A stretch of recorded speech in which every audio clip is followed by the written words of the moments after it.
bertransaksi di semua produk dalam satu akun. Broker resmi nomor 1 di Indonesia. Mudah, cepat, aman, dan legal. Hanya ada di First Step Future. Belajar, mencoba, dan berhasil.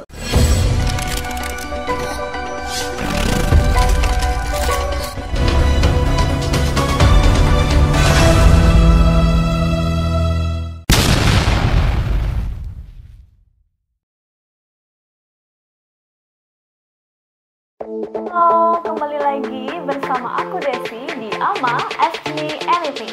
Nah, sebelum kita membeli saham, ada baiknya kita memeriksa laporan keuangan perusahaan yang mau kita beli. Dan berikut adalah langkah-langkah singkat untuk memeriksa laporan keuangan perusahaan. Pertama, ada baca laporan tahunan dan laporan keuangan.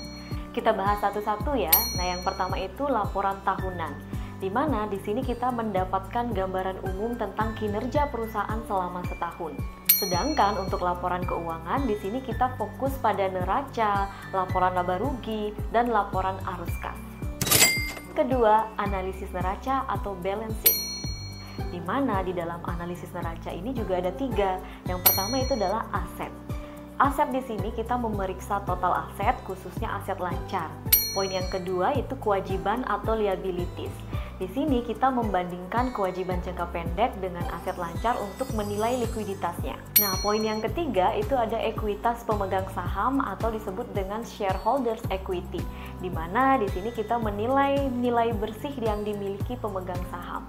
Langkah yang ketiga ada analisis laporan laba rugi atau income statement, di mana di sini juga ada 3 poin. Yang pertama itu pendapatan atau revenue. Tinjau pertumbuhan pendapatan, itu artinya. Dan yang kedua itu adalah laba bersih atau net income. Di sini artinya kita periksa profitabilitas perusahaan. Dan poin yang ketiga itu adalah margin laba, di mana kita menganalisis margin laba kotor dan laba bersih dan operasional. Nah, yang keempat itu ada analisis laporan arus kas atau cash flow statement. Itu juga dibagi menjadi 3 loh. Yang pertama, kita harus menganalisa arus kas operasional atau operating cash flow. Di sini kita pastikan arus kas operasional itu positif.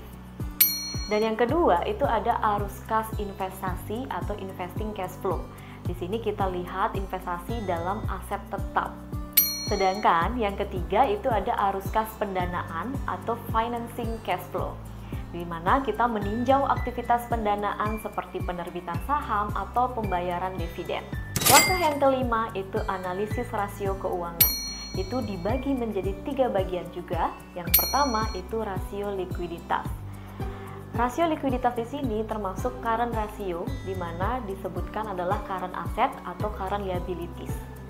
Kemudian yang kedua itu rasio profitabilitas. Yang termasuk di sini adalah net profit margin, yaitu net income dan revenue. Dan yang ketiga itu adalah rasio leverage, di mana di sini adalah debt to equity ratio, yang termasuk di dalamnya adalah total liabilities dan shareholders equity. Langkah yang keenam, tinjau catatan atas laporan keuangan. Itu dibagi menjadi 2. Yang pertama, kebijakan akuntansi. Kita periksa metode akuntansi yang digunakan. Yang kedua itu pengungkapan tambahan, yaitu kita cari informasi tambahan yang relevan. Nah, yang terakhir, yang ketujuh itu adalah evaluasi tren keuangan. Itu dibagi menjadi 2, tren historis dan analisis perbandingan. Kita bahas tren historis itu bandingkan laporan keuangan dari beberapa tahun. Sedangkan analisis perbandingan kita membandingkan dengan perusahaan sejenis atau industri lainnya.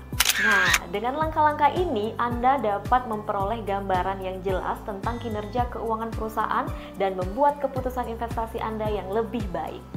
Oke, semoga video ini bermanfaat. Jika ada pertanyaan silakan komen di bawah.